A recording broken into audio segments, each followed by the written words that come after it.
And that was one reason why I like the AFI, that platform that teaches you how to do it. I just could buckle down and watch it. It's a good presentation. And then I'm thinking, good resell too. Yeah, it's looking outstanding. I'm still a little bit overwhelmed with it. I'm super excited. I want to be just like you.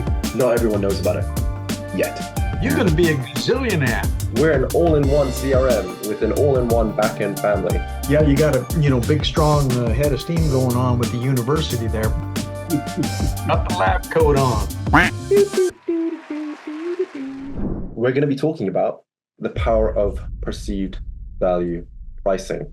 Now, we took a small snippets out of Alex Hormozi's book, but we related it more to how high-level works, because I've seen many agency owners, especially guys starting out, or even guys who have hundreds and thousands of SaaS sub-accounts struggle with this. So let's get straight into this. And I want to start it off with this quote. Price is what you pay, value is what you get. What do you guys think of that quote? What does that say to you guys? Anyone? Big difference between you can pay, value is what you need. Price is relevant. It could be, price is relevant, but to the value. Exactly. So to create an offer, you must understand value. And to create an offer that your audience can't resist, value must be there. People make purchases because they feel they're getting more than what they're giving. The value they perceive must outweigh the price they pay. And if the value dips below what they're paying, they'll walk away. So hence the quote, price is what they pay, value is what they get. Hence, being the second cheapest in the market doesn't give you an edge, but being the most expensive does, right? The secret to success isn't lowering your price, but to be competitive. It's about raising the perceived value of your product or service so much so that it justifies a higher price. Imagine offering a $100,000 offering of value for just $10,000. That's how you make your offer irresistible. Who's done this before? I've done it before, especially at the start. I think my first client I sold for free. It was a free trial client, but they cover the cost of the high-level subscription. So $500 a month. How much was your first client, guys? Not yet. Still setting up. Mine was 300. They were what? They were friends and family, or? No, it's my first client was like 300, but he still pays it now. But the thing about it is that he was with me from the beginning when I didn't know any. So technically, all of the facets that I've learned with HighLevel, I've learned through working with him on his account. So to me, in a sense, since you supported me from the beginning, I'll leave him right where he's at. He can probably get everything that I have to offer, and I wouldn't even flinch. You know what I mean? And since I work with him on the side, he's a podcaster, and since he's been doing this with me and me with him this long, as far as I'm concerned, he's like a partner. Those are beautiful clients, the ones that you speak to once a month, and they're all happy. No, I speak to him pretty much every week because he has a show, and I do his promos, which is his VSLs. So I knock that out. But everything as far as what I have to offer, whenever he needs something, I'll tell him about what I have to offer. Sort of like I have to do with a client anyway.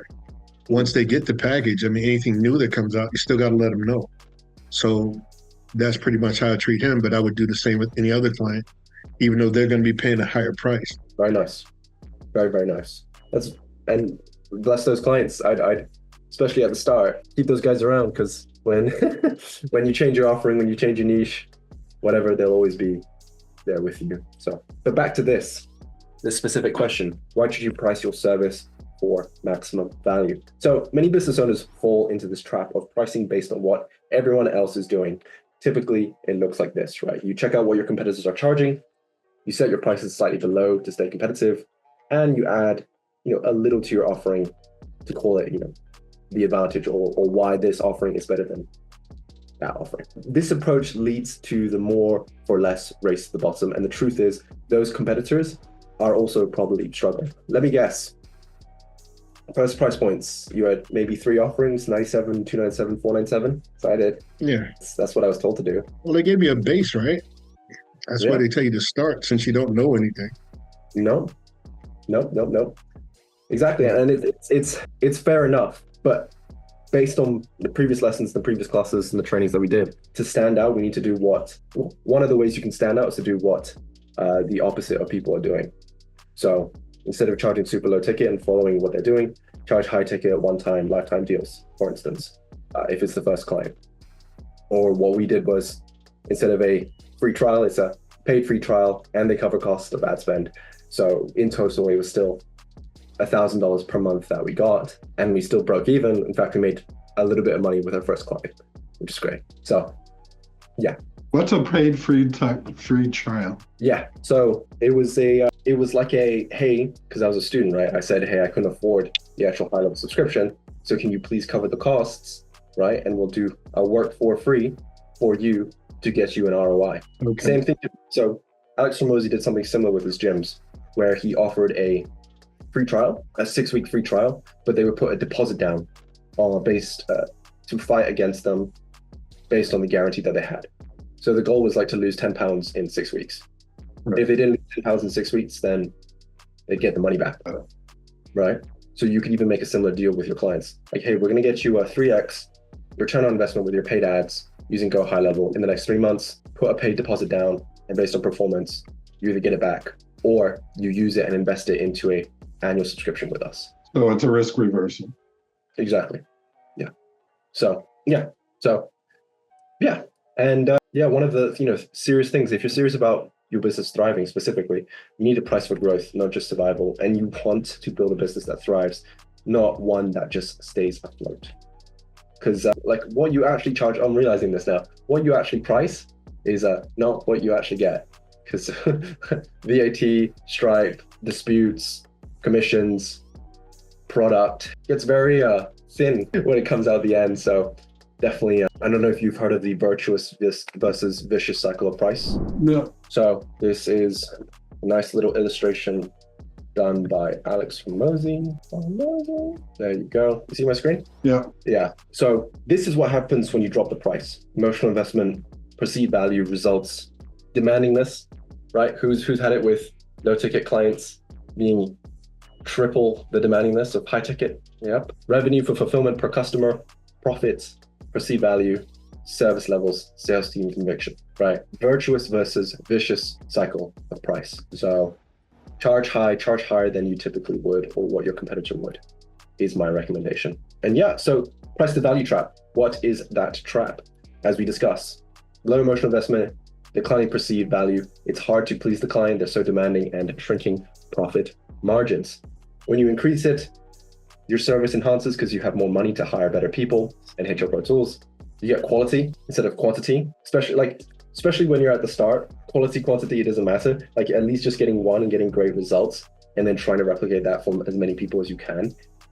Building social proof, and then charging higher as you go up is also another common behavior I see amongst the newer clients here.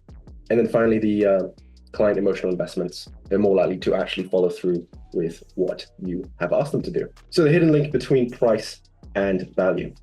Here's an eye-opening fact. Higher prices can actually make your service more valuable. What? Really? So research has shown when people taste wine labeled as expensive, they rate it better, even if it's the same cheap wine as the other one. Have you seen that experiment done before? No? So expensive wine, cheap wine. I can send you a YouTube video. Taste the expensive wine. Oh, this is really tasty. Yeah, Ted? No, I'm saying I've seen that. I don't know what hamburgers and wine and different things. Oh yeah, exactly. Could be the exact same thing, if not worse. But because we perceive it as better, we think it's better. We think it's more expensive. So obviously it's going to be better. The trick is to price your offering high enough that your potential customer believes that they're getting something extraordinary. Or you could have two offerings, one where it's so astronomically high, and then another price point, or the original price point, or the original price point with a little bit more. You get where I'm coming from? So then there's a price discrepancy, and you can go from there, creating a category of one. So the goal isn't just to be slightly more expensive than your competitor. It is to be so much more expensive that your customers think this might be something entirely different. Right? When you do this, you stop competing in crowded markets and become the only option for those seeking quality. Right? This creates a category of one, and you become the monopoly in your niche. No one is creating, for us specifically, no one's creating AI-generated, white label, GoHighLevel training videos. No one. And not the price that we're charging it at. The competitor down the road, Extendly, significantly cheaper at a monthly subscription, but it's not been updated in a year. So you get where I'm coming from. Right? Yeah. That's a bad mouth. Yeah. So the power of pricing on client engagement, right? I don't know if you've experienced this before. Maybe you've signed a client and when it gets to the onboarding call, especially if they're a free trial or low ticket client, they no-show. Has that happened to anyone before? They're too busy. No? No show. No Busy. show. Sometimes you miss a call, right? Yeah, that's fair enough. Sorry. But it's more like you pay for it and then maybe it's it's $100, $200, $500 a month product. To me, that's quite a lot, but like to others that might not be, and they might not think it's worth their time to show up. They just like the idea of it, is what we've observed, because we've signed clients who paid us a couple $100 a month for GoHighLevel, and they wouldn't even bother showing up to the CRM. Months later, they would cancel and ask for a refund. Yeah, it's probably not an uncommon problem. People are busy, and I'm guilty too, because I've bought in, but I haven't spent enough time yet. And that was one reason why I like the AFI, that platform that teaches you how to do it. I just could buckle down and watch it. It's a good presentation. And then I'm thinking, good resell too. But I had a question. Where is that going to be hosted? Can you post that on your SaaS site? Ideally, you want to give access to who? Yeah, so you can add it as an iframe onto your HighLevel account. So we give you a URL link because we're in the process of turning into an AI. Blake can speak for that. Blake, how was AI, Blake? AI is looking outstanding. I'm still a little bit overwhelmed with it, but I like what I see. Beautiful.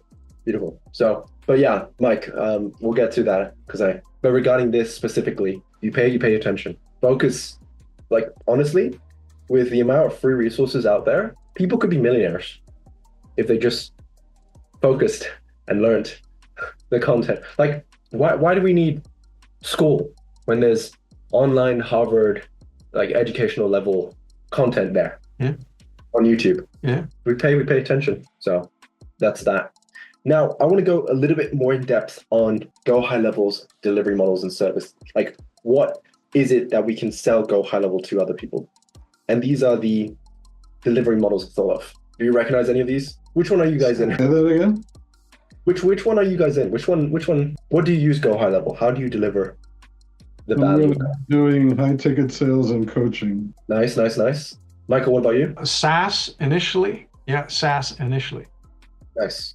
But I'm not. What is the SWAS acronym? I'm not sure the AIAA. I'm just not familiar with a lot of these acronyms. I'll tell you about it in a bit. I'll just go around. Dr. Cruz, what about you? As mentioned, I'm trying to learn. So trying to learn. I'd love to be adept at many of these, but I'm adept at none. So a DIY. We should have included that as well. For yourself. Nice. And then we got Candice here. How you doing? Yeah. Hey guys, I would say I'm new to SaaS, but I definitely want to be able to do the SWAS model where I offer a service with that as well, because what I want to focus on is ad management. Yeah, exactly. So, Mike, that answers your question. We've got software as a service, typically low maintenance. SWAS is software with a service. So that typically is a one-time build out or a monthly retainer plus the software. You typically see this amongst web design agencies where they build the website out, hey, it's 10 grand or hey, it's 20 grand, and then it's a monthly or annual retainer to host it. In fact, do you guys know this guy called Matt Decino? Heard of it? Yeah. Yes. So he started with the SWAS, selling websites, and then the CRM as a software as a service. So I imagine that the platform to build websites on, is pretty good. If you got really slick with building websites on the platform, you could probably provide that service, I imagine. Definitely. We have a lady in the community, LJ. She does $500,000 with her business a month. A month, nice. Yeah. I know. I was like, okay, nice. We can try to see if we can get her on call as well. What's her name? LJ. A founder. Alias Moneybags. Yeah. Well, they've been doing it for 20 years, 20 plus years. So, okay. Yeah, expertise. That sounds really interesting because that's what I'm launching right now. It's like SWAS is the model I choose, and hearing this is like, oh, got my eye open. Nice. Yeah, it's so like possible. Coaching. Tab, there's a guy who he coaches other people on how to get their first dollar with affiliates. He has over 120 SaaS sub accounts. Earned himself. Yeah. Moved from ClickFunnels to GoHighLevel, and yeah. Question: I got a question. So if they're building the websites, are they also including the content for them as well, or is the client going to fill in the content? Client can provide sort of a blueprint of what the content is, and then you can build it out on GoHighLevel. Okay. Yeah. So I'm just going to get into a little bit more depth. SMMA, social media marketing agency, Candice. That's the model that I got into. It's basically lead generation, SEO. We get leads for our clients. Except what we did is we focused on the AI component, which is the lead nurturing and the lead conversion. Because there's a lot of marketing agencies out there, especially new ones. So what differentiated us is we sold them on AI, specifically on the AI chatbot side of things, right? So we assumed they already had leads. They just couldn't convert them. AI lead nurturing, SMS, emails, WhatsApp.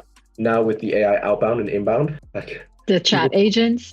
Yeah, the chat agents. Yeah. So am I mixing up SWAS with MA? Because ideally when I demo the SaaS right now, the two tabs I focus on is the contact and automations tabs, because I feel like those are easy sells, right? Like all your conversations in one tabs, and then we're going to run ads, send them to a landing page. Here are all the automations to nurture that person and follow up through SMS, email. So am I SMAA, or am I mislabeling what I think I want to be? I see it as like is your service continuous, or is it a project-based service, and then you give them access to the software, or there's like minimal maintenance over time? Because social media I do 3-month contracts at a time. So for ad management, it's 3 months, then another 3 months, etc. Nice. Yeah. So I'd say it's a SMMA. Okay. From where SWAS would be if you were to do AI build outs. One of the clients we worked with, the med spa, we sold her $10,000 for a custom AI chatbot. Yeah, that was fun. And then we also transitioned from a marketing agency to a AI agency. So we changed our name instead of a marketing agency to AI clinics. That's what we were called. So just selling AI was fantastic. In IPGA, so this is an info growth product specialist. So they help coaches, consultants, people who sell information online grow using GoHighLevel. People made a lot of money doing this. High ticket sales. Who's done high ticket sales? Yeah, that'd be good. Yeah, that'd be fun. Nice. Coaching. Yeah. Coaching's fun too. E-commerce. I think this is something that they've recently implemented as well. E-com, not quite as good as the other competitors, but they're still very good. And then a few more actually. They've got influencer-driven based marketing, consulting, 101, reputation management. Who's done that? No? Yeah, nice. Very good. Oh yeah, I'm doing that one too. Reputation management? Yeah, so SEO, nice. Beautiful. Yeah, and then 2 more. Affiliate-based marketing? No? Using GoHighLevel. With you mean with HighLevel, you mean? As in, like, you could become an affiliate of GoHighLevel, or you can use their platform. Oh, yeah. Yeah. Straight up on that one. On that. That's him. Straight up. Let's go. I imagine you could diversify with passing of time. The better you get with the platform. Of course, you can't start out doing all, but you could no doubt pick and choose a couple of different business models within the platform successfully. Easily. Just take some time to get there. Easily. And I would focus on higher ticket build outs, SWAS, or I went into SaaS. That's what we did. We spent 2 years doing done for you. Yeah, 2 years doing done for you, lead generation, Facebook ads. It was quite frankly a lot of work for the price that we charge. Like custom ads, custom landing pages, managing the ads. Explain IGPA again. So it's where you help information-based coaches that sell info online. You help them grow their business. You don't start there, do you? No, you don't. And that's another tough mental model I learned, it was it's the clients that you work with. It's the quality of the clients that you work with that truly, truly, truly matter. And that's why I believe if you price it like Candace does, and what I eventually did at a price point that you like what you're worth, and that can only be done through your confidence and your conviction in what you've learned and what you've actually done with previous clients. And you only gain that confidence through experience. So it's like it was a catch-22. Like there was no avoiding it. You just had to do the work. You had to get the results, and you had to do it over and over and over and over again till you could afford to charge those prices. And I'm sure Candace, they came with paradigm shifts, changes in beliefs. So I think 2-3 years ago, if you told me I was doing what I was doing now. Yeah, absolutely. I mean, I started when I first started a year and a half ago, I was charging $500 a month to manage ads. And then I realized, hold on, I'm worth more than my time's worth more than that based on the knowledge I was bringing to the table. So then I went to 1,000, then I went to 1,500, and I'm like, nope, $2,500. What makes you decide that? Like, what makes you decide that? Yeah. Well, I gave a lot away. So I was doing stuff for free also because I was hungry for the experience and the testimonials, right? So I was like, yeah, I'll do it for $1,000, but I'll run both Meta and Google for you, when I should have been charging separately and doing like a bundle pricing that was higher, right? I think it was imposter syndrome. I thought like I deserved to charge that because I was a new agency. But then I realized there are people newer than me charging way more than me. And I'm like, well, why am I playing small? So and I went for it. And I encourage everyone to do that here as well. In fact, Candace, another mental model I practice is, if you were to 10x your price right now, what sort of level of service would you provide your clients? Everything. Yeah, I mean, the whole enchilada. 5,000. The goal is to get to 5,000 a month for all of that stuff, right? And have them stay on my SaaS and deliver a level of service that warrants them staying. Because I'm a boutique agency, so I try to work with a handful of clients a month. I don't overbook myself because I do give that personalized sort of service. Beautiful. Yeah, exactly.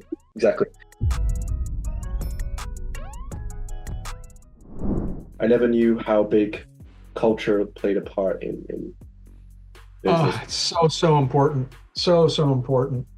I'm working in an environment right now. It's non-tech, but it's not a good, healthy working environment, and because the culture's missing, and oftentimes that will filter down from the top down. Whoever's how they're running it and who they hire and surround themselves and their perspective, it filters down. And if they're cutting people slack and managing one way and other people, it's a fiasco. Literally. Yeah, HR Pro Tools. I was like, oh wow, they do leadership meetings. Oh, they care for you. Like actually, they sent us like a card recently, a few cards actually, and they're like merch, and it was just a huge difference in quality and care and personalization at scale, which they've mastered. So it's beautiful. I was looking for high-level Pro Tools or GoHighLevel on the Super Bowl commercials, but somebody beat to it, I guess, for a miscalled text back commercial? I forget the name of the company. And I was like, oh, you know what? You would think the GoHighLevel or high-level Pro Tools would have hit it, but I bet you'll be there next year. It will be that big. You guys got in early with GoHighLevel. Yeah. Like it's 2018 that they were conceived. Mm-hmm. It's what? Say that again. It's what? In 2018 is when GoHighLevel came about. Oh, okay, gotcha. That's still 6 years ago. Yeah.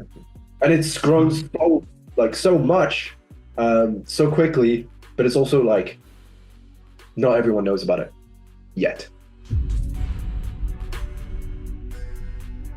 I'll share with you this passage as well over here. So from what you mentioned, we call this, where is it? There you go, is what I meant earlier. The 180 strategy. Become the bluefish in a sea of red. Create your own blue ocean by focusing on positioning instead of, you want to look different. What do you see here? What looks different here? This guy. AI in the middle. Right? AI. Bot. The bot. Mr. It's Highly the mascot. So, and then But you don't, you know, you don't necessarily want to be the only fish in the pond, because I also hear this phrase a lot: saturation. The market is saturated. Who hears that a lot? Yeah. Oh, all the time. Cool. No market can be saturated. Everyone, like, the problem will still exist. People will always need clients, right? People will always need a website if they want to be serious about it, right? Your offers and marketing strategies do. That's what saturates, right? So I gave you this example: crowded tour. They're all, they all look the same, right? And then I showed you the difference. Typically with us, high level, we do something called intra-specific competition, where we actually compete against one another for the same niches, for the same leads, and for the same visibility amongst the clients, right? But in addition to competing for them, we also use very similar strategies, like the pricing strategy that I mentioned earlier, right? 97, 297, 497 is what we were told. By doing what we were told, we become this. You pigeonhole yourself straight into a position. Yep. When you begin to think outside the box, that's how you become separate. And exactly, Blake. And this can be seen with this concept called eutrophication, right? You become very static, you stagnate, and there's this concept in biology whereby when there's excess nitrogen, growth, right, or pollution, algae blooms over the top of surface, and that blocks sunlight, causing fish to die. And the oxygen, takes it away.